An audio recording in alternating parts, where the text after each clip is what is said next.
BJP বাঙালি নেতাদের মানুষ বলে মনে করে। এটা কেন বলছো তুমি? এটা তুমি উদাহরণ দিয়ে দেখো। তুমি আমি এটা শুধু নরেন্দ্র মোদীকে দোষ দেবো। তপন শিকদার আমার খুব ঘনিষ্ঠ ছিলেন, সত্যব্রত মুখোপাধ্যায়, যারা বিজেপির এই রাজ্য থেকে জেতা প্রথম দুজন সাংসদ, কাউকে বিজেপি ক্যাবিনেট মিনিস্টার করেছে, পূর্ণমন্ত্রী করেনি।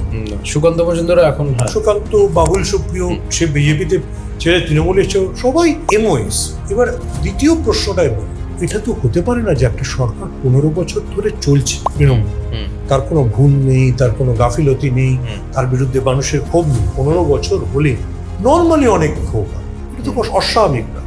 কিন্তু বিজেপির গোটা ক্যাম্পেনটা, গোটা প্রচারটা দেখবে হিন্দু মুসলমান খাওয়ার, পোশাক ইত্যাদি নিয়ে কথা বলে।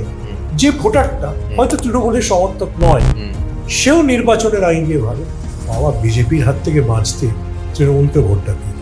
বিজেপি এসে গেলে আমার কি হবে? আমি এই খাবারটা খেতে পারবো, আমার মেয়ে পোশাকটা পরে যেতে পারবো, আমার স্কুলটা এভাবে চলবে।